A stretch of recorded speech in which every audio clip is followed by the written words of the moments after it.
This is the Business Stuff Podcast. This is where I will share the lessons I've learned from advising thousands of businesses over almost 30 years. Each episode will give you practical insight to allow you to learn from other people's mistakes. I'll be pulling in experts from our team and the world of business, and together we'll make sure your business is giving you what you want.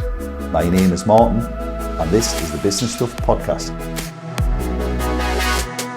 Hi, it's Martin from the Accelerator team, and I'm here with Brian Welsh of OPRE Solutions. Hi Brian, how are you doing? Hi Martin, very well, thank you. So Brian, we've asked you in today just to chat about all things business. You've been on you've had quite a lot of different journeys in business, and I'm sure some of it will be useful to people who are in business or starting a business or thinking about business. Do you want to just give us a 10-second, history of who you are though? And then we'll jump in and have a chat. Yeah, that's great. So I was born and bred in Felling, much like you, Marty, as I know. And I guess I had a slightly non-traditional journey through a few different countries. But what I've done in my career, most notably, I guess, over the past 20-ish years, has been involved in purpose-built student accommodation, which is the great big blocks of flats that people have seen popping up all over Newcastle over the past 15 or 20 years, I guess. Yeah, okay. And you're still involved now in property consultancy and advice, and so anything property related, you've probably got your finger on the pulse. Yeah, that's right. I mean, I call the business OPRE Solutions, which is a bit of a mouthful, but it's kind of, it stands for Operational Real Estate Solutions, which is really, I guess property businesses that are a bit more operationally intensive than was traditional. Traditionally, you would be the freeholder, you would lease the building out to a hotel operator or a supermarket or something like that, a retail unit.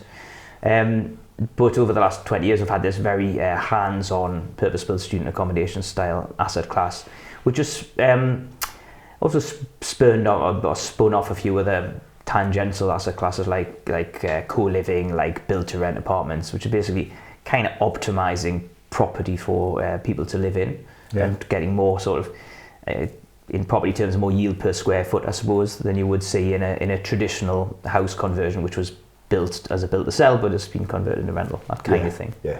So, what about people think about the idea of purpose-built student accommodation, whether they want it on the doorstep or they don't, or they want students or don't?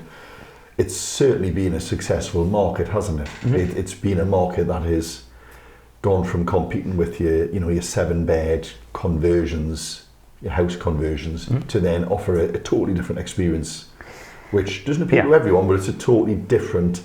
It's almost a new market that didn't really exist in its current form, did it? Completely right, and I guess like all successful marketplaces, it's been trading off of macro trends and huge tailwinds that have been moving around the planet really, and I suppose when I talk about purpose-built student accommodation, I was one of the pioneers of that space, not just in Newcastle, not just in the UK, but also into continental Europe, and what we've been trading off really is that demographic shift. So if you use the UK as an example, more 18-year-olds equals more people going to university, increasing participation rates among 18-year-olds, more people go to university, increasing students being increasingly selective about what course they do has resulted in more students travelling domestically, greater internationalisation, as we've seen in Newcastle, huge numbers of international students coming from abroad to study a degree in the UK, in English, in England in many cases at top institutions. So we've seen all of these things as the looking at the purely student subset of the market. But actually looking at the wider residential market, we've seen these global trends towards urbanisation, more people wanting to live in city centres, which is putting more pressure on city centre housing stock, which has meant that students have in some cases been squeezed out. So high graduate retention rates, those postgrads now are staying in, and people who go into work are staying in those HMOs that students would otherwise have occupied. And so students were getting squeezed out. So what we've managed to do in student accommodation is have more students per square foot, more of a sharing economy, which again, another macro trend or global macro trend, where students, instead of having to have a kitchen per student, or 4 students to a kitchen, you can have 8 or 10 students in some cases to a kitchen, but students can have access to a gym, a common area, a cinema room, a podcast studio, a music room, all of the things that are shared amongst that grouping of 3, 4, 5 Or within students. walking distance of... Or within the building. Yeah. Or within the building. So But also within walking distance of where they're actually studying well, as absolutely right, yeah. So instead of being in You're not building Gosforth, these in like yeah. Corbridge, 15 mile out of town, are you? No, absolutely right. They're all where they need to be as well. Correct. And funny if the ones, there are very, very, very few student accommodation blocks around the UK that aren't working, that haven't achieved full occupancy at the rental tour, and that was underwritten. But all the ones that have tend to be the peripheral ones, tend to be the ones built in the suburbs where you have to get a bus to university or walk a long way to university, whereas those ones on the doorstep of the uni, fall out of your bedroom, go into uni, fall out of uni, go home, make your lunch. That's the ideal. Yeah. So I haven't got you here to talk about necessarily housing and property, but the interesting angle here is I think you had a curious route into work in the first place, and there's definitely a couple of things worth picking up there. But I think it's worth just stressing that one of the key things I like about what you've done and what the sector's done with you as a key part of that is it has created that market from nowhere. And we talk now about, this stat's been going around for years. X number of kids leaving school now will do jobs that don't even exist yet, and there's going to be a lot of markets being created and markets disappearing in time for a long time now. So I think it's what I find an interesting angle here is not that it was the property that you did, it was that it didn't exist in the way it does, and it does now, and it's thriving, and it's a very good sector. But what just going back, because people might think, well, that's great. Well, how do I get into that? There must be almost nobody who took your route into that world. Yeah, maybe. Is that fair to say? Yeah, that is fair to say. My route was quite unusual. So, so I guess growing up in a reasonably poor area, where I was pretty much the first person in my immediate family to go to university. So didn't have really any idea what to expect or any expectations. So you go to college, you do GCSEs, then school GCSEs, college A levels, you get A levels. And there's not really anything meaningful in the way of guidance. And if you haven't got family who can channel you in the right direction, you just don't know what to do. Yeah. So if there isn't a path to follow, you've got to try and make your own, right? So around about that time in the mid-90s, computers were becoming a thing. Windows 95 came out when I was at university. Just how old we are. And I guess people were saying, well, if you don't know what to do, go into computers. Yeah. So I stumbled into doing a degree in pure computing science at Newcastle University. And I think it's fair to say I hated it from the moment I walked through the first door. And then the first day. So I stumbled through the first year, spent more time in the pub than I did at university.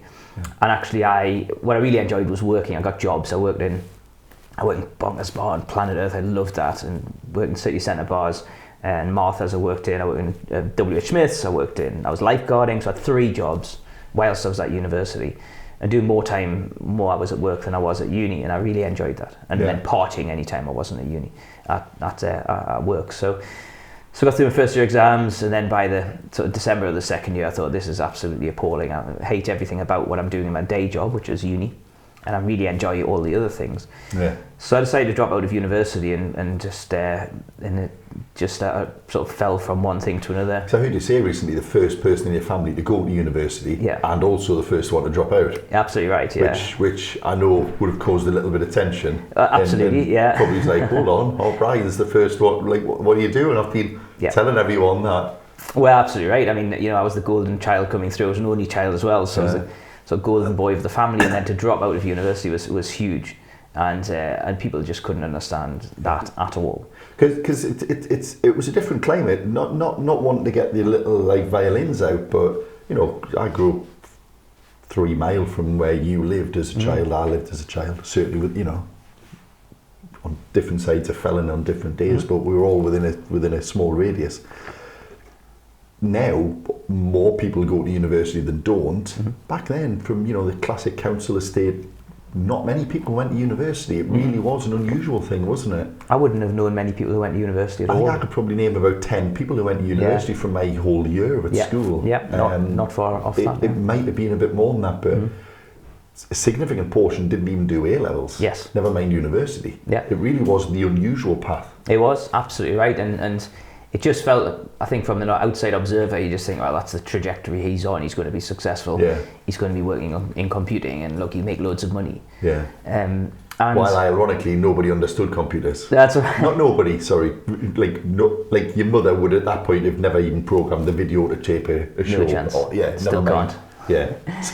Still can't, but you're right. I mean, at that time, I was actually working in the computer department at WH Smith's because I was the only person who had any understanding or cognizance of what these things were. Could use a database in any way, shape. Absolutely right. You're Yeah. the only one who could look up if a book was in. Yep. Yeah. And actually, Windows 95 was the revelation there that sort of made it more accessible to more people. But I remember buying a computer from WH Smith's where I was working at Compaq, and within 14 days of getting it home, I realised it was wildly underpowered, and we were at computer fairs buying chips and building our own computers with my computer science friends. And but that was very inaccessible to Gates the normal Stadium person. Computer Fair. Gates Stadium Computer and Fair. there was one in Washington as well, wasn't it? Next to the Nissan Fair. Yeah. Too far afield from me. But we were in Gates Stadium buying these chips and building the things, but I could see the guys I was around had such passion for it, and I just didn't. And but what I think was there though was so you did something quite. So one of my favourite podcast episodes we did was with Alfie Joey, who we mentioned briefly before.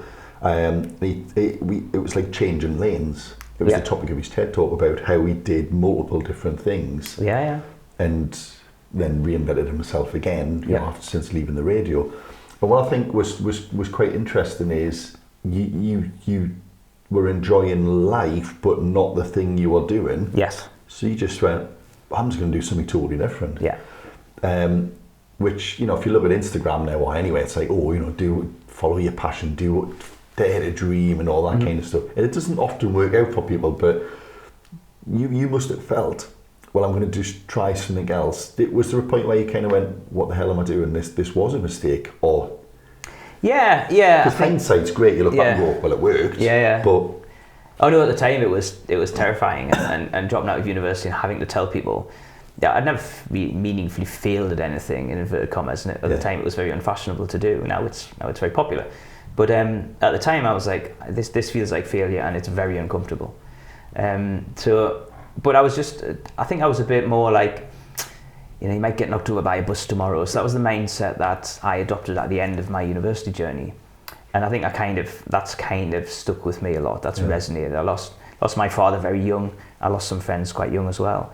And I thought, including one guy in particular from the Northeast who was a straight A student, 2-1 in a university, got a great job for a blue chip consultancy, and then died very suddenly in his early 20s. And that, I guess, perpetuated my view that if I'm really not enjoying this, why would I keep on doing it? Why am I doing it? So I mean, rather than go over all of the things you did, but you ended up through a series of chance, meetings, getting hitchhiking through, was it Italy or France or wherever you were? Hitchhiking through Italy in the winter, You ended up, and you said something recently in another chat you had with someone about you had this opportunity to basically reinvent yourself every 6 months. Yes. And just quickly, this was because you were working the winter season in one resort and then ended up working summer seasons elsewhere. Yes. And you did, I think you said about 6 years, where every 6 months you completely reinvented your role in the thing you were doing. Yeah? Yeah, absolutely. So it also sounds like you were in a fantastic place because you were encouraged to be entrepreneurial. So you were basically what would you say your job title was when you first, were you just a holiday rep? I was a ski rep in my first year, ski guide and a ski rep. Yeah, so we've missed the whole really interesting story about how you ended up there, but ski rep, encouraged to basically make money and have fun with holiday makers. Yes. Which ties in with you enjoyed the partying and you were working in bars. Yeah. But that's the only link really, isn't it? Yeah. But the reinvention piece is quite interesting because that must have ticked every box for you then, did it? It's like, oh, well, I get to have a run at this, and if it's not working, I'll just do something else next season. Yeah, absolutely right. And that's been a recurrent theme of my philosophy, to the extent there is one, on how I've got to where I am today. It's about that continual improvement sort of strategy. And I think people get embarrassed by change. And I think if you are stuck in one place, in one office all day, every day, and then you suddenly come in and you're a different person, a different personality, a different approach, people look at you like, what the Couldn't hell think happened? you're on a What the hell breakdown or happened to Marty something. today, Yeah. right? So what's happened here? Whereas in the environment I was working in overseas travel and tourism, so I was working for a holiday company. British tourists would come over. From them landing at the airport, they would have booked a flight, a bus, and a hotel. Effectively, we would coordinate all the coaches, and then everything else in resort we would take care of, whether it's ski hire or lift passes or ski school or OPRE ski events, but up to including bar crawls and quiz nights and you name it, ski-doo expeditions, trips to the watch Champions League matches at the San Siro, all that stuff.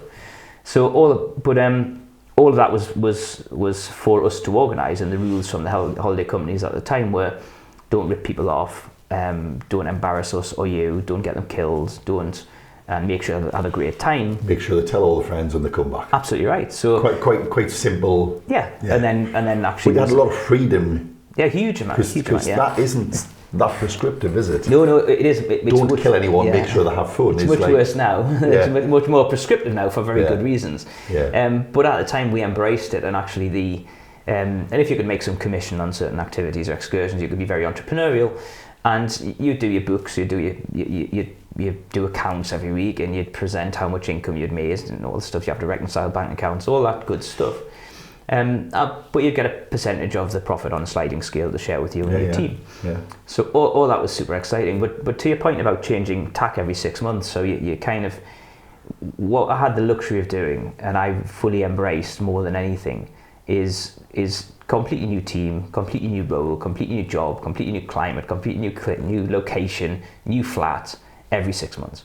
And I did that for 12 months, and I went from being a ski rep to a resort rep, to a resort manager, to a head rep, to a resort manager, to an area manager covering a large swathe of northern Italy with a few hundred staff and hotels and club hotels and all sort of things I was coordinating, to managing airports, logistics and all these big things, to contracting hotels, ski hire shops, ski events, all these things. So not only did my career progress, I learned to speak Italian, and everything just kind of moved around. But what I consciously did after every season is sort of look back on what had happened, what went well, what didn't go so well, what could I change, like what could I change about myself to make the next season more successful. Because that's the interesting thing there. I think people think, well, that was easy for you, Brian, because you knew everything, so you had to start again. But there must have been other people who were travelling around doing 6 months here and there, who then just repeated what they did. Yes. So do you think that people need to have that complete refresh, or do you think people can just say, well, actually, I am going to start changing things? And why do you think people don't? It's really funny. My view is that I think the way I look at this is things can happen, right? And an old boss of mine, when I used to work in health clubs, he said to me once, he said, as a general manager of a health club, which I was at the time, he said, if the toilet leaks and there's sewage everywhere, whatever, I'll clean it up because I'm the manager. He said, but I'll make sure there's a plan for the next time that happens, that I don't have to clean it up. Or actually, the better plan is that I'll get it fixed, maintained, and serviced regularly, so I don't have to do any of that stuff. Yeah, prevent. Yeah, exactly right. Which is a really big philosophy for me now. So when things go wrong, I tend to be very pragmatic about it. I'm like, I tend to, within reason, I tend to laugh in the face of adversity. Like, oh God, that's typical, isn't it? I knew that was going to happen, because you tend to know these things are going to happen. Something was going to go wrong. You didn't know what it was, but something was going to happen. So I tend to laugh, and sometimes the worse it gets, the more I tend to laugh. So when people are losing their minds because the car tires burst or whatever it might be, I'm just very philosophical about that. I just laugh about it. Yeah. But if it repeats, I get frustrated if it repeats and repeats and repeats. So I tend to be about fixing the problem and prevention. But in some respects, some of these things have to happen before you can prevent them, right? Yeah. So that's why I'm quite philosophical about it. I'm like, oh, this is exciting because I can prevent this next time out. I think some people don't do that. It sounds like you've got an idea of, well, we'll test and see what happens, rather than we'll try and predict every possible outcome and protect against it. Yeah, in some respects. At some point you've got to step, haven't you? Yeah. You've got to go. Yes. But I think you've got to have the mindset of wanting to improve things. I think a lot of people just turn up for work every day and just shrug the shoulders and go, this is what it's like, and isn't it just a bit shit? So I never do that. So how because again, the devil's advocate, people saying, well, that's all right, but I'm in a job, or I'm in a heavily controlled sector, tightly regulated area. I can't just reinvent everything every day. Are they just making excuses for themselves, or do you think people have more influence over their lives than they think they do? Well, I think absolutely they do. I think if you bring that mindset to it, and I've worked across multiple businesses, and you can always pick out those people who are going to be successful because they're the ones who are not satisfied with the status quo. Now, there's nothing wrong with being the person. Fidgety people who just want to constantly change, like constantly on the move, constantly want to do stuff. And I'm one of those people. I'm like, I go into any business and I've got, 100 businesses, let's say, in the past 20, 30 years, in all sorts of spaces. And I'm enthusiastically wanting to change and improve things all the time. So not for change's sake, though, presumably. No, I always like to move things forwards, yeah. I do listen, don't get me wrong, I thrive on the chaos sometimes, I really do. Yeah. And there's nothing like better than getting hold of a problem and saying, right, have you thought about it this way? Yeah, but you're fixing problems as we point. You're not just saying, well, I know that was working, but we're going to do something. No, absolutely, absolutely not. No, I'm not about chaos. The seagull management thing is absolutely not who I am. Yeah. But what I'll do is I'll go into a business and come up with some tangible steps. And I'm right now in my current role with my own business. I advise a bunch of different businesses in different spaces, primarily in real estate. But I go in and I think, okay, well, how can I add value here? What can I show you? And I think where I'm uniquely placed is because I've tried so many different things out for size. I've learned stuff from different places. So if we go back to student housing, because my background was travel and tourism, so I was on stage, doing large presenting things. I was a Butlins Redcoat before I was a holiday officer. I was going to come on to that. So from my perspective, Butlins Redcoat, all focused on entertainment, meeting people, being on stage, larger than life, making sure people are having a good time. Taking that mindset to holiday reps just made me the perfect, gave me the perfect skill set to do that. I could be on stage, taking something that had a 10-person quiz night and a 200-person quiz night, whatever it was. So and I've probably done myself out of a direction here I was going to take, but how do you go from doing a computer science degree in Newcastle University to being a Butlins Redcoat? Those two personalities, those two people don't seem like, I know I'm probably being a bit stereotypical there, but they don't seem like the same person. Is that more evidence that you were never the computer guy? I think probably yes. I think the computer it's guy. It's not like you were the computer guy and also this weird enigma of also the Butlins Redcoat. No, definitely not. I think the computer guy was probably where my sensible head brain was, and maybe the entertainer was where my heart was at that moment in time. And finishing uni and just coming at the end of our exams and everybody's gone back to the rooms to play Network Doom, and I'm just like, what happened to going to the pub and celebrating the end of term, right? So I thought, all right, I'm not one of you people, and I really enjoy the technology and computing bit. We've all got a bit of an inner nerd. I definitely have that, but my personality was something different. And well, you have, because again, one thing you said is you were. I think it was while you were a Redcoat. So, in a line, I think you said again was something like, so I would, be on stage in front of 2,500 people introducing Little and Large. Yeah, that's true. Yeah. Look them up if you don't know who they are. But quality Saturday night TV entertainment. Introducing Little and Large, and then in your spare time you'd be reading Excel for Dummies. Well, that's true. That's absolutely true. Maybe you are maybe you were not quite that computer science degree, but there must have been something there. It's in there somewhere. I think I've always been passionate about learning. You also told me recently you enjoy doing your books on zero. That you treat it as a game almost, I think you said, That was just to try and get the fees down.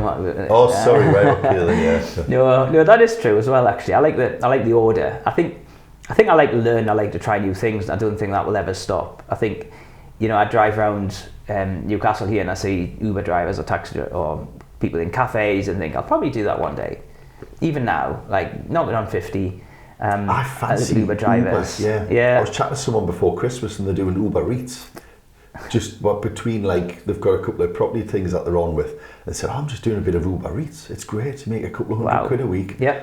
And it's fun, I'm enjoying it. And I was like, I could go for that. Yeah. Just to see what it's like, knocking on doors saying, here's your bait. I think that would be an interesting exercise. Isn't it funny? I don't know. I've always just, somewhere inside me, I just sort of think, I wonder what that's like. I'll probably have a go at that one day. And almost every job out there, I think, I'll probably have a go on that one day. And I know, like, it doesn't make sense. It's not making sense. I don't need to. I don't need to do OPRE, but I just think it would be an interesting. Weird. Something psychologically missing or broken in me somewhere, and maybe you too, Marty. But I don't know. So what you've touched on, the fear that it could end tomorrow. So try new things. What do you say to people who kind of go, well, yeah, probably should, but I don't know where to start. I don't know how to lift up and think, well, what is the next step? Mm-hmm. Like, how you got any words of encouragement from people who go, well, I know there's a better way. They're just afraid to take that step. Well, listen, if I had a superpower, it would be reading, and I'm absolutely passionate about reading. And I was a. Do you mean you wish you could read, or you can read? I can read. Yeah, I can read. Yeah. So from a very young age, that was my superpower. So at school, I was reading, 15-year-old books when I was 9, and I've always done that. And all right, braggy. I'm reading 15-year-old books now. Books for 15-year-olds, not 15-year-old books. And I think when I was overseas isn't a good example. Because I was, as an area manager, I drive 30,000 miles a year between different resorts, and you'd be in different hotels all the time, stay in different places. Yeah. And even then I would just have books all the time with me all the time. And I think that's, and I've been constantly buying new books and topping up, and I still am today. I've just got back from holiday. I was hammering books on the Kindle when I was away. Yeah. And I've always had that passion for these sort of personal development books, and you get one book and you follow somebody on Twitter, you recommend some more books and you read them again. And I think that's really made a difference to me. And I don't read a book. I do read books cover to cover, and then I'll pick one thing from a book or a couple of things. And I'll give that a go. Every bit of it, but you'll have a takeaway. And that makes a lot of sense to me. And certain books, like I come back to the Stephen Covey book, The 7 Habits of Highly Successful People. I'm sure you've read it. Yeah. And I do adopt that philosophy very often, especially about being proactive, living life in what they call quadrant 2. And I've trained that out to hundreds of people as well who maybe haven't read the book, who've been working in my organisations. And I think we've talked about the Covey quadrant on where you're wasting your time and where you should be spending your time. Where valuable time is. That sort of proactive, not urgent but important work. Yeah. And which is normally the strategy, the planning for the business. Yeah. And answering the phone, cleaning the toilet is the urgent but not important. That's right. Yeah, absolutely right. Yeah. And just to link back to show that we're listening. But that philosophy is very rare. It really is. Most people just spend their life in quadrant 1, thinking things that are urgent and important, and they're clambering over my desk. Immediately beeping light rather than. And here we are in January, right? People doing their self-assessments, now starting to panic because it's 2 weeks before the deadline or 3 weeks before the deadline. That was me a few years ago. Now, as soon as I get something in, it gets filed in the right place, and then periodically through the year. Make sure we share this with the team. Yeah, so, I'm not sure Mel believe me when I say that, but there you go. You're better than most. We'll give you that. That's good to know. But that's taken many bitter years of panicking in January, right? So the takeaway there, because you might say, well, reading. I hate reading. Mm-hmm. What I'm very happy to do though is podcast or audio book, or even watch TED Talk. Like I think Elon Musk said, it's never been easier to learn. Yeah, true. There's so much free content everywhere that you can use to self-improve. And as we've got, Diary of a CEO, we'll get 10 million listens on a weekly basis. Like, where are all these people? Why are we not seeing that translate into people doing awesome things? Or as many, is that just because people are still afraid that they've received the knowledge, it's there, they're thinking about it, but still just not taking that step? Why do you think that is? Well, I think this comes, in my world, that comes back to my experience being an entertainer and at Butlins, and not only being on stage, but being paid to go into the audience of people and talk to them. Yeah. And you'd go around and you'd talk to 100 people, 200 people a night, and just be chatting on, making a few jokes, whatever. And I've been able to do that throughout my whole career, and I've been able to get on and do stuff, and that lack of fear of embarrassment is huge. And I've stood on any number of stages in student accommodation, property sector, operational real estate festivals, all these things, and had no fear really of doing it, or just thought, what's the worst that could happen? Of course, you get the palpitations before you go on the stage and whatever. You get the healthy nervous, because definitely you should be a healthy level that. of nervousness before you do these things. Yeah. Absolutely right, and sometimes it feels unhealthy. But I've lived my life outside of my comfort zone. I'm trying to encourage my kids and people I work with now to do that and put themselves out there.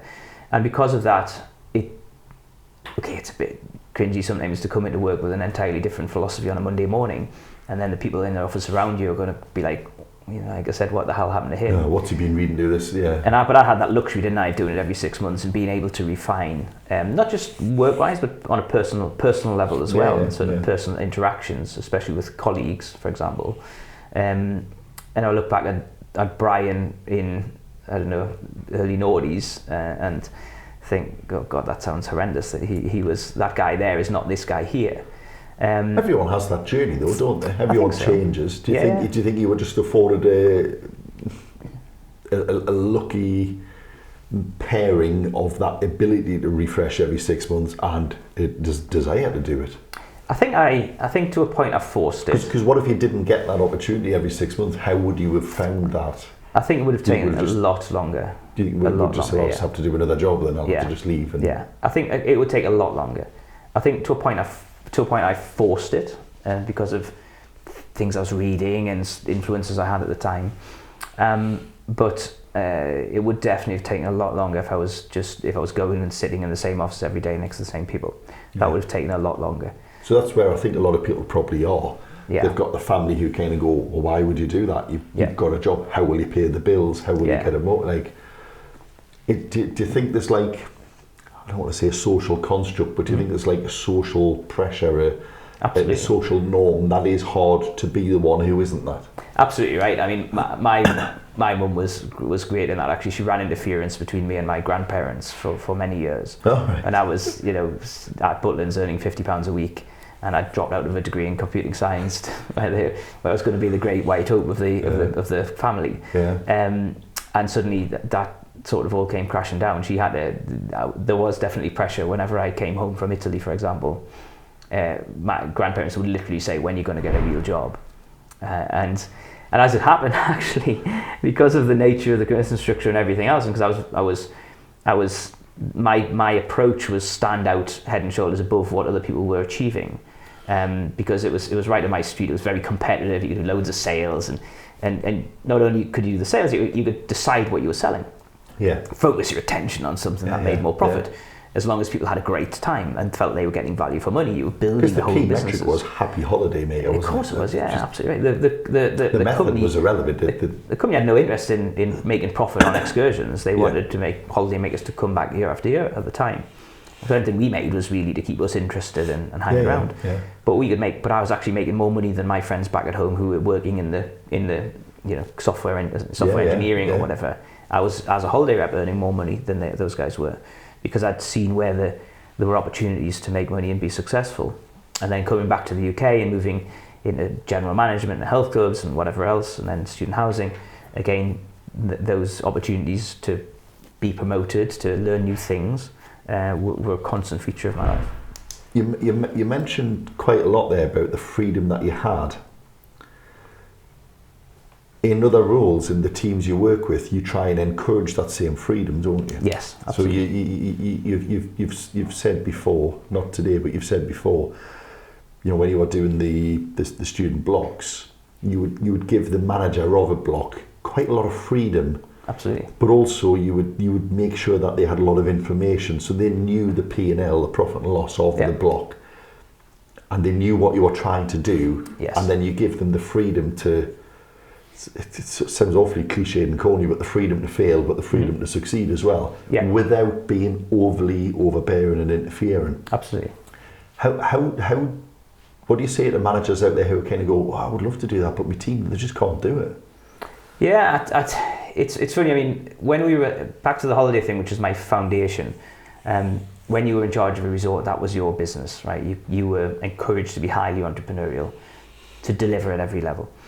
And so that autonomy really motivated me and gave me the opportunity to succeed, and I backed myself to do that, but also my peer group kind of were comparable, doing similar things. Yeah. And then when I was in the health club industry, it was the same. As a general manager of a health club, you run that business. So you get guidelines from head office, you get books, manuals, all that stuff, but sell memberships, run businesses efficiently, make sure the pool's full and everything's health and safety oriented, all that stuff. You have that level of autonomy. There's a base level that you have to do. That's right, yeah. Because people want that, because it's about the customer. The customer is much more likely to have interaction with the manager of the health club than they will with some faceless person at head office, right? Yeah. So I was always keen on that, decision making being as close to the customer as it possibly could be, which will give them a better experience. And it's a cliche that people the best evangelists about your brand are the ones who've had a problem that's been fixed well, rather than the ones that never had a problem, right? Yeah. And the best way to do that was to have that person with the same philosophy as the business has, based close to the customers. And then when it got into student accommodation, I was doing rapid expansion all the time. It became essential to have that, because I could, when you launch a student accommodation building, it's a huge endeavour, same as launching a health club, any business really. And actually, it sucks in a load of management time and head office time to do that and support it. But the sooner you can get a good quality general manager in place who can manage that residence, the sooner you can reduce your attention from that to spending 50% of your time on one new launch in Leeds, to spending only 5% of your time on that, because you've got your person, your guy or girl in there who is in charge of that business. And how do you motivate that person? Well, you let them manage their own business. You give them a degree of autonomy. In student housing, when I started, most of our competitors would give the manager a £50 petty cash tin with literally cash to buy milk and tea bags. And literally 50 quid. And literally 50 quid. And they'd have to reconcile every week and send a thing to head office and get another, I've spent £25.60. So just for context, how many people were in these blocks at the time? So when I launched... So what would the weekly rent roll be on one of these blocks? Well, so when I know that is all different, but... Well, I joined... I suppose what I'm trying to get here is the materiality of the 50 quid. Well, exactly right. completely immaterial, wasn't it? You talk about having 4 million quid turnover 400 people paying 90 quid a week, and you're worried about the 50 quid in the tin. Which is where these businesses started. Like when I joined, this is what they were doing. Yeah. So I joined actually as a general manager myself, so joined and managed one of these blocks, which I think I'm unique in the sector, that I went from general manager to chief exec in a period of years. I think I'm one of the only ones who went on the journey like that. But it gave me an understanding of the business at a very granular level. So I presume though, when you got the chief exec, you're not thinking, I need to worry about, I need to make sure Dave's not taking 4 quid out for the, out of that milk tin. Milk, who cares? 100%, yeah. So we give them £1,000 sign off authority now. So right. So we give them £1,000 authority. So they've got full P&L responsibility for their business. And of course, head office are doing marketing and HR and IT and all this good stuff these days, and live web chat and whatever.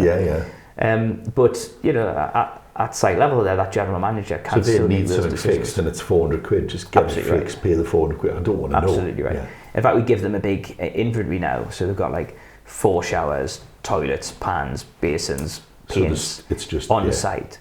So if your shower breaks, I expect it to be fixed within 12 hours, not 24 hours. Yeah. Because you're not ordering a shower. That's right, and back to being proactive, right? So we've designed the bathroom pods, these are prefabricated bathroom modules that go into these buildings.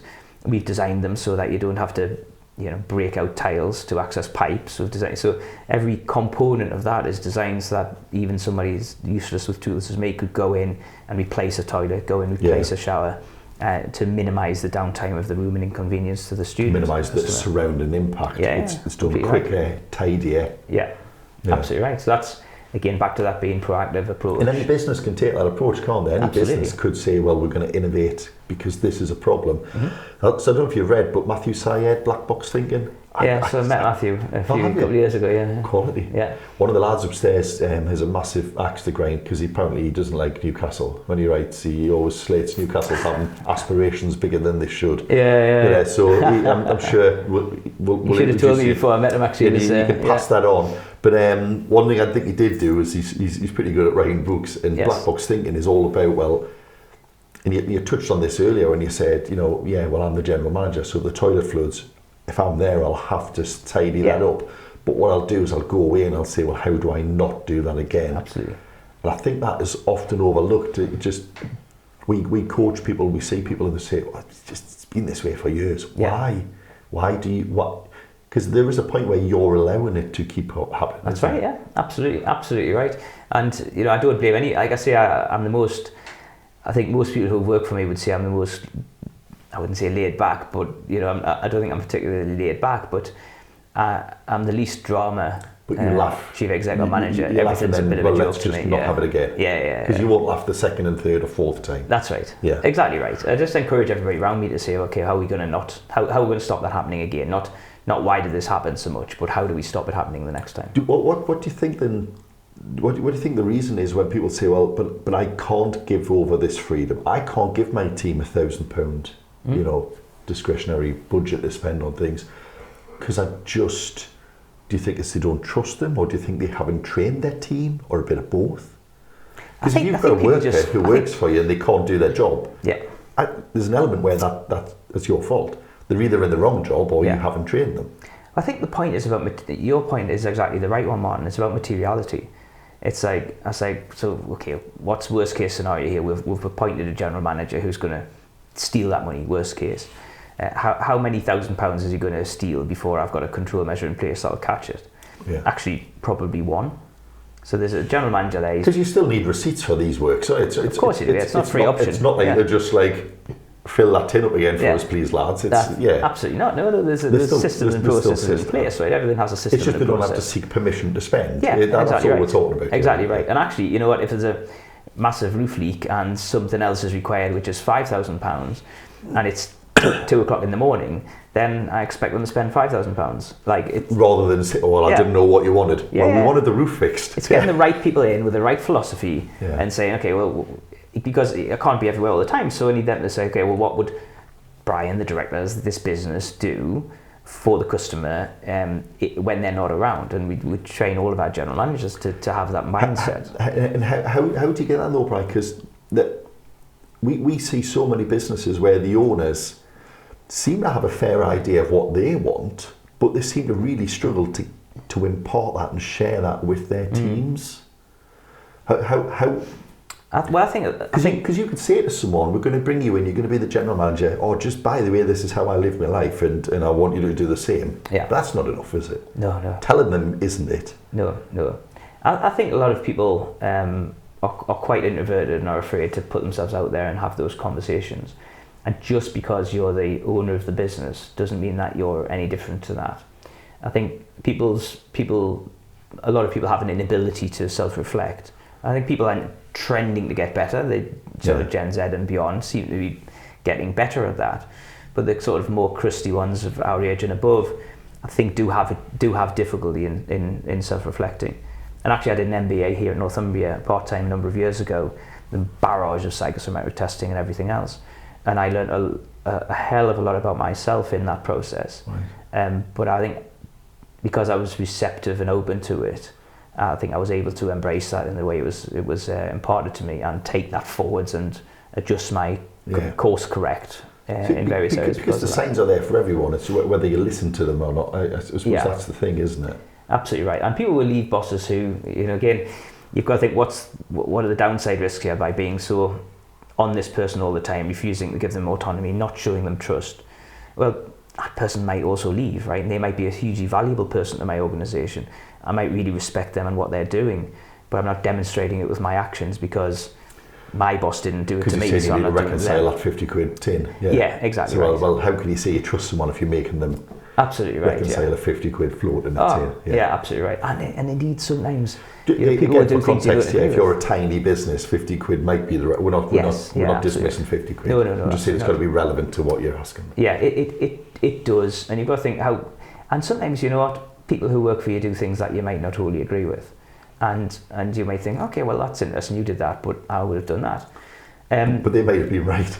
But they might have been right as well. Right? They're worked. intelligent people. You haven't hired them because they're not intelligent people. Yeah. They were there. They made a decision. Your decision might be 95% right. Their decision might be 92% right. You don't need to make a big fuss about it. Anything over 80 is enough, isn't it? Have you nudged the ball forward today? Yeah. Yes, you have. You mentioned a quote which I first knew from Ivan Meisner, who runs a networking thing that I'm part of, culture eats strategy for breakfast. Oh yeah. I don't know if it was, I don't know who coined the phrase originally, but but I know you've mentioned that. And I feels like it's worth mentioning now because that links to what we're talking about here. If the culture of the business is obvious,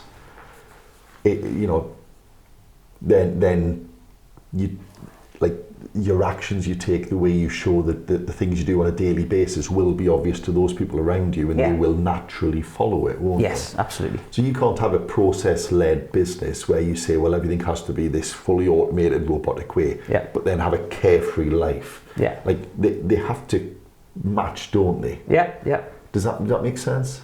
So do you think that's where a lot of people get this wrong? They kind of go, well, we want you to behave this certain way, but then don't behave that way themselves?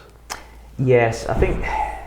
I'm talking about leaders and teams here, business owners and their management. So. I think what some business owners neglect or forget, or leaders neglect or forget, is that they kind of bring the weather with them.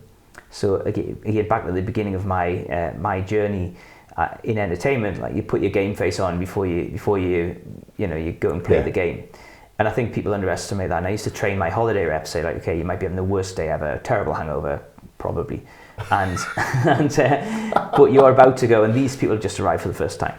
It's their first day. It's their first day, right? Yeah. And what they're expected is a happy rep. Yeah, of course. And another great example of that is, like, you get the reps going, if one more person asks me for directions to the bus stop, I'm going to scream.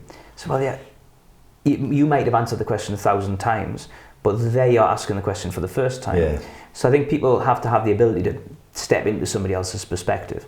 And back to the boss coming into the office on a Monday morning or the rep going to work with a hangover and just coming in with a face like thunder. I've worked for bosses like that, and where the PA sort of emailing everybody in the office going, not a good morning to ask them for this. Don't come in and speak to them about these things. I'm like, I'd be horrified if somebody thought that about me. Yeah. Now that might make me a bit skin deep sometimes. It might, people would say, you've got to show your emotion, you've got to whatever. Lots of people would say that. Yeah.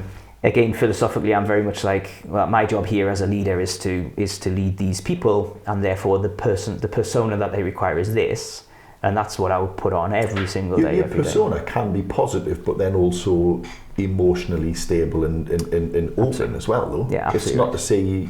So when you say bring the weather in, it's not you have to pretend that it's sunny. Yeah. You can say, I know it's not sunny, but this is what we're going to do about it. Yeah. So I'm not sure that makes you skin deep. Well, mate, I don't think it does either. I think it probably makes. I'm sure if I spent a bit of time with a psychiatrist, they would unpick this, and I'd spend the next 20 years crying. But again, you could get knocked over by a bus. Built up resentment and crying that you haven't done in the past. Yeah, but I've again, it's not that you're not addressing the problems. It's so when you say it's like, put your game face on. Do you mean, you don't mean in a false way though? I know you mean literally. If you're going on stage, no one wants to see a dour entertainer go, well, are you all having fun then? Yeah. And you might be crying inside, I get that. But you're not saying ignore those feelings, are you? You're saying put them aside for when you have to do it. Yeah. Actually, probably a bit of both. You separately go away and you address it and you go, but why am I not happy? I need to be happy next time. Yeah. That's no different to the leaking drain and toilet, is it? I think you're right. Yeah. I think you're probably right.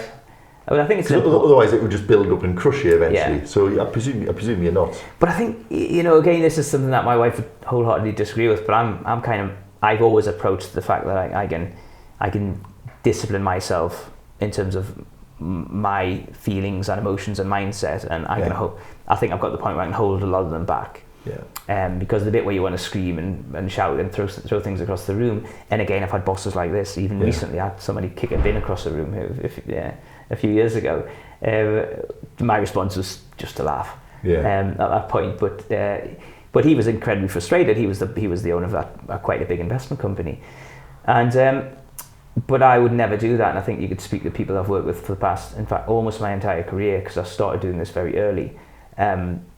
You will. I don't think you'd find anybody who's heard my voice raised in my entire career. I would challenge you that doesn't mean you're not showing emotion, though. It's just you're controlling how the emotion comes out. Yeah, maybe. Because I presume you also tell people if you're not happy. Absolutely. But I think about the outcome, right? I think there's two things. I think first of all, I don't think I have the right to demean somebody to such a point where they feel personally really bad. I might employ you, pay your wages. That means I'm paying for a service from you, and I'll expect you to deliver on the service. That's kind of the contract between the employer and employee. But it doesn't give me the right to demean you, belittle you, or make you feel really small, or have you go home in floods of tears. It's counterproductive to do that anyway, isn't it? I agree. Yeah, that's not what I want from you. You're not going to get the best from that person the next day, are you? Because again, you've got to have that autonomy. You've got to come in and do your job, knowing that you're doing it to the best of your ability, and it's what the expectations of the business are, right? And you've got to be motivated to do that. Not be, if I'm not watching you, you're not doing the right thing. If I'm not watching you, you're not doing the right thing. There's a mismatch. Well. So again, you mentioned. So this, I'm getting a lot of this just from other podcasts, and I've known you for years as well, which is handy. But I know you said that when you were at Nido, that you focused a lot on getting the branding right and making sure it all looks and feels. So again, a lot of businesses out there, and it probably links to the culture versus strategy point that I've already made. A lot of businesses will rebrand. How do you make sure that you're bringing everyone with you and everyone is on board with that and gets the brand? I think branding it's a fine art, is branding, right? And I've done it a few times, and I rebranded Liberty Living. I founded a business called the Student Housing Company. I've rebranded Nido twice during my time there, and then I've used AI to create a ridiculous name brand that nobody can pronounce for my business, which probably wasn't absolutely the right thing to do. But it's a bit of an art. But brand these days isn't just the logo on your website, right? It's a philosophy, it's a tone of voice, it goes up and down your business, and everybody in the business needs to speak to that. And when I've done branding exercises, what we've tried to bring people in as best we can, but it's really complicated because you do a lot of work, you come up with a vision, and you've got this strategic vision in mind, you and the team of people who are curating this brand, and then you try and communicate it out to people in the team. And like every IT project, like every big branding project, like every change to systems, processes, philosophy, it's actually, the art is bringing everybody along, not just, it's almost the easiest bit is doing hey, we're now going to be called RL Accountants instead of Robson Laidler. But how some people will like it, some people will hate it, some people won't get it. So the sort of underlying comms plan, I think, is really complicated beyond that. Nido's a great example, because when I inherited Nido, it was a 5-star brand on 3-star assets. And we had students walking past the door who thought it was an art gallery and just didn't come in. And we had students who were expecting Zone 1 central London student apartments with jacuzzis and finding 3-star townhouses on the outskirts of Liverpool. Interesting that. So you had a 5-star brand and 3-star assets. So it's almost like what would you say then? The asset just didn't match what you were putting out there. Then, well, we were kind of, when I inherited the brand and I joined as the chief exec, it was a club theme, and it was all very, because the original assets had been super high-end assets in central London for 400 quid a week, and those assets had been sold, subsequent assets had been acquired, which were second-hand assets in different locations all around the UK. So, but the brand hadn't been on the same journey. So the assets were perfectly fine. The 3-star, they call them 3-star, I'm using it as shorthand, but actually they were mid-market PBSA assets, mainly en suite, mainly 5+ years old. So they weren't as prestigious and high-end as the 200 quid ones in the centre of town, but they were 150 quid further out. Yeah. So they were great assets, fully occupied, but the messaging was just all wrong. And do you mean literally here? Do you mean so people look at the website and say, oh wow, they're talking about like class beating, and then they turn and go, this is normal. That's right, yeah. This is average, nothing wrong with it. But it's not class beating. It's a bit like if you look at the website for the Ritz-Carlton or whatever, and you turn up and it's a Holiday Inn, you go, well, I've got nothing against the Holiday Inn, but that's not what you're telling me you are. That's right, and that was a big. Is that all problem. You mean? That's a big problem I had. The big issue I had with the brand at the time. So, but a lot of people had a lot of time and money and were wedded to the prestige of this brand. Yeah. So for me to take that from the super shiny brand to something which was nothing wrong with it, but was very much a mass more market realistic product. Representation. Absolutely right. You're going from the top end furniture in Phoenix and Beau Concept to IKEA. Yeah. Nothing wrong with IKEA or Beau Concept, they're just different. Yeah. And actually, where you put the adverts is you advertise in different magazines, you have different people endorsing, etc., etc. And because our ambition was rapid expansion, I could do super prestige 5-star, but not maybe a couple of hundred beds every year in a different city. But actually, if you go mass market, then you can go up to 5-star and down to 3-star or 2-star even, and you can go further and wider. Yeah. So that's why when we were able to take some assets in Germany, for example, which were when we bought them, some of them were 50 years old and required a lot of work to bring them up to even the 3-star standard. But we could do that with our brand, which had that reach at that point. But at the 5-star point, you just couldn't. There's no way you could do that. So that was a bit fun. So that's interesting because it speaks as well to like your product placement within a market. And you know, I mean, I've wrote down Simon Sinek there, and people don't buy what you do; they buy why you do it. Mm-hmm. So it feels like we might be skirting on those kind of areas as well. But just going on to the product placement, do you find that like a lot of people have almost a commoditized product or service in that it's the same as everybody else, but then they've got a 3-star, but they're selling it as a 5-star. Mm-hmm. But how do people get from that 3-star to 5-star, and I know in your world in the housing market, it's probably about the quality of the fittings and the size of the rooms and what's physically in there.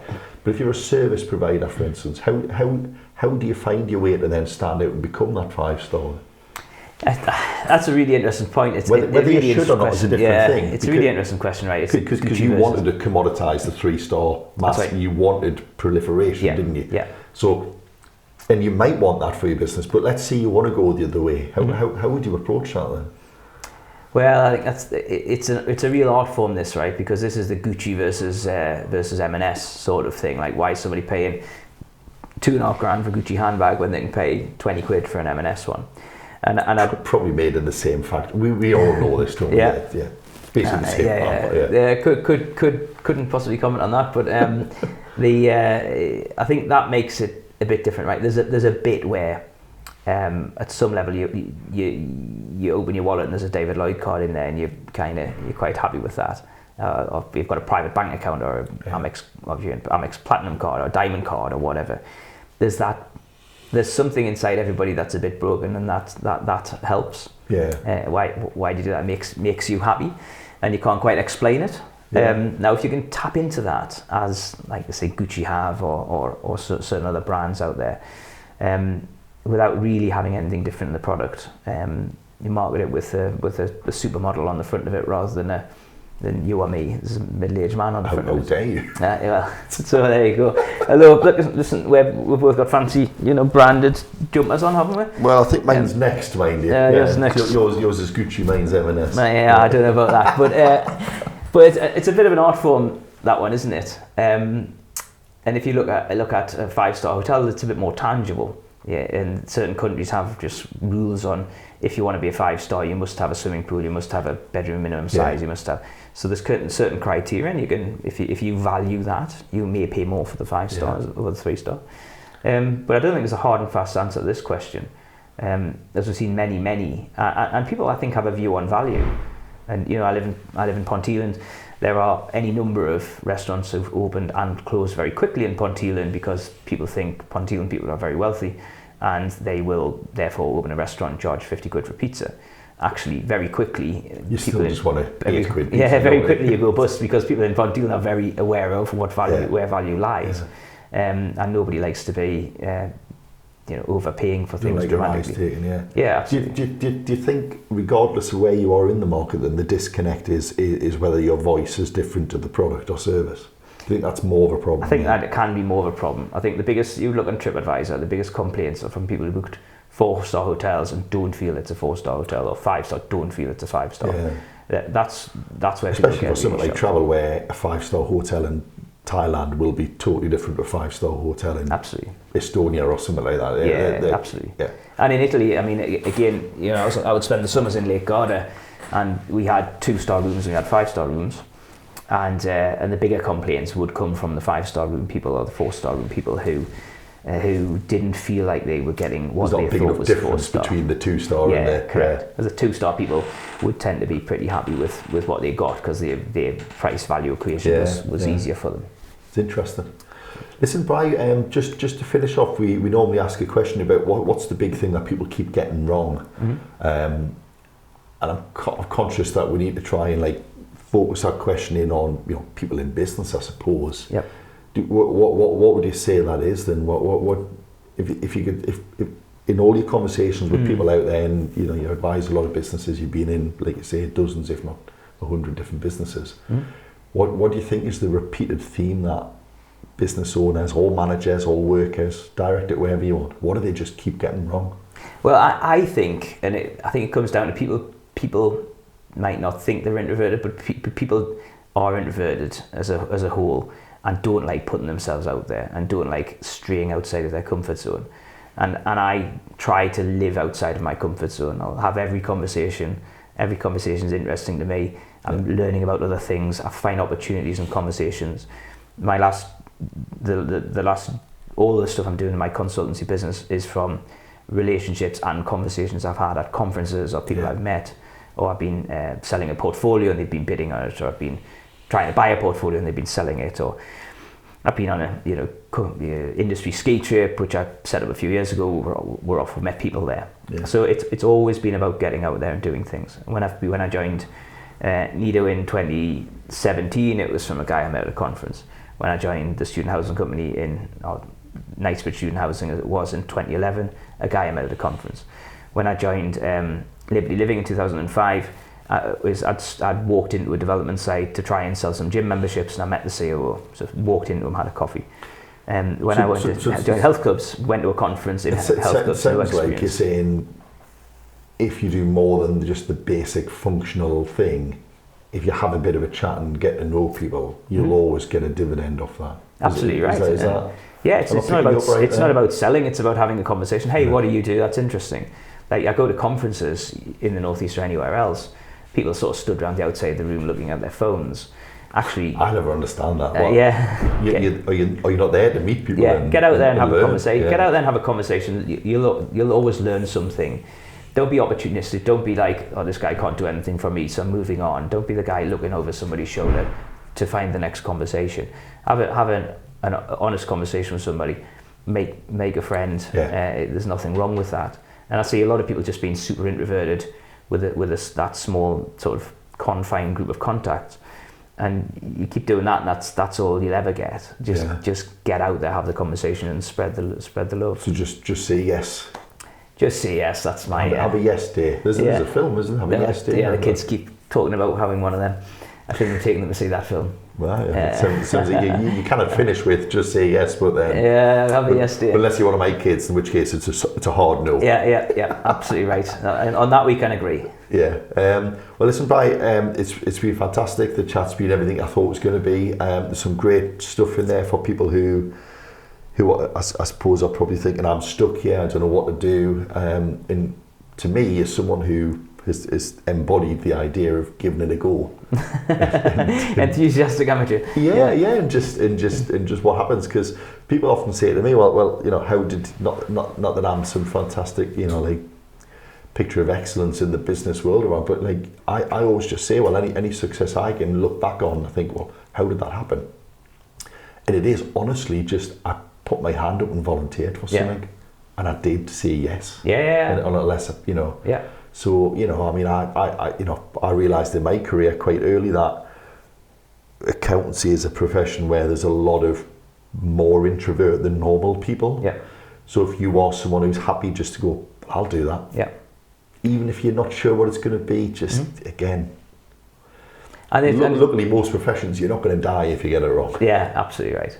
And that seems quite normal to you, but I know from experience it's not normal, and you know that as well, to certainly accountants, even chief execs, right? It's not normal. I help coordinate conferences in real estate, and trying to get people to go on the stage is very, very, very difficult, because people in general want to stay in their comfort zone and are introverted. So that's my message is get out of your comfort zone and meet new people. I did mean to ask you actually, and sorry for people who've switched off because I thought we were finished there, but how useful do you think the skills you learned as a Red Coat have been in your career?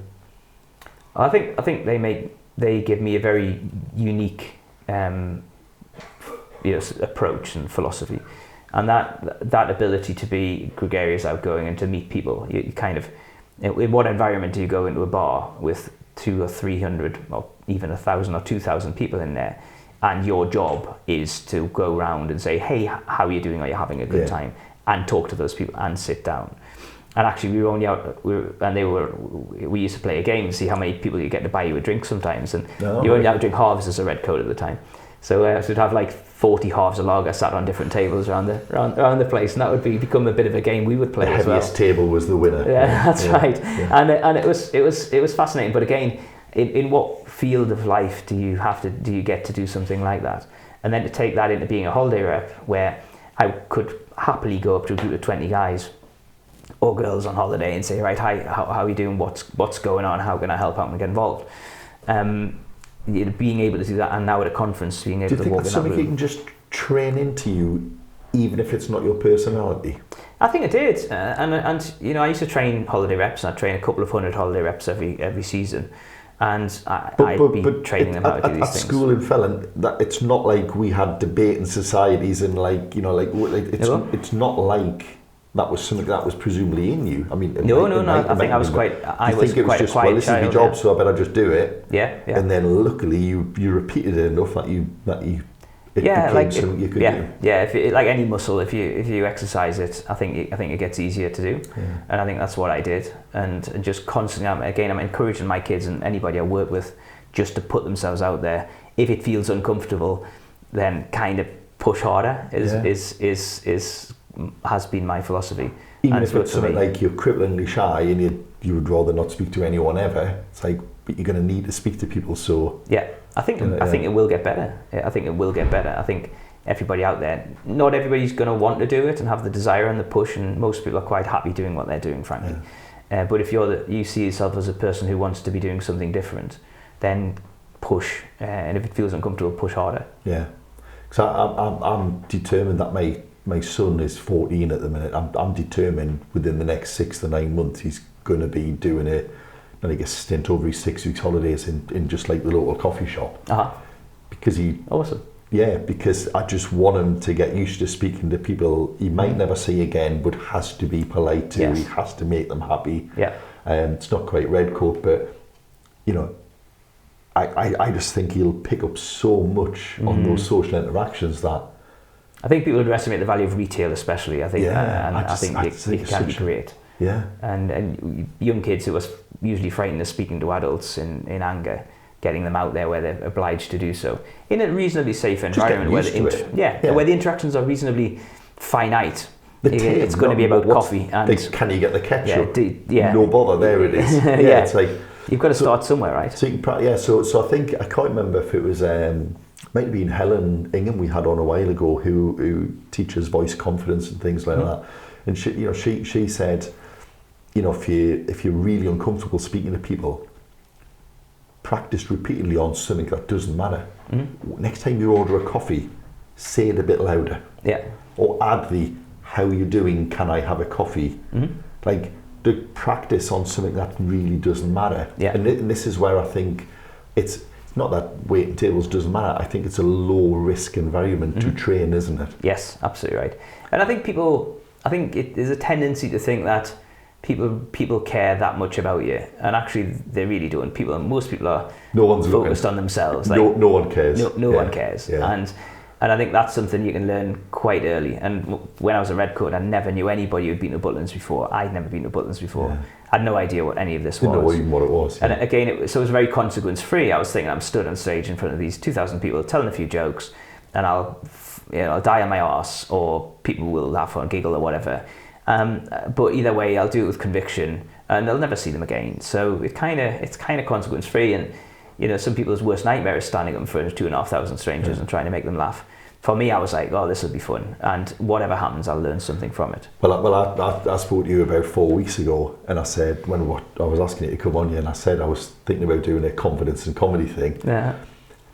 And that's all I said, and you went, do it. It'll be so good, you'll enjoy it, and you'll get loads from it. Absolutely. So my first, I told you first session was last night. Fantastic. And I've got to be honest, I'm loving it. Yeah. I think I'm still at the case where I think if you don't get flutters before you go on and do something, there's something wrong there. I think Yeah. you always need to be on the edge of comfort. Yeah, absolutely. If you're not pushing, you're not growing, and it's not rewarding. If yeah. there's nothing gained from it, it wasn't rewarding. Yes. And why would you do something that is ultimately not rewarding repetitively? Yeah, absolutely right. So yeah, good. Well, listen, Brian, thanks very much. No problem. We hope you enjoyed that. As always, we'd appreciate any comments, any feedback. We'll put Brian's details in there. You can find him on LinkedIn if you need to. I'm sure you'll be happy to have a chat. He's just said he's happy to chat to people, so reach out and we'll take it from there. Thanks very much, Brian. Thanks, Appreciate Brian. it.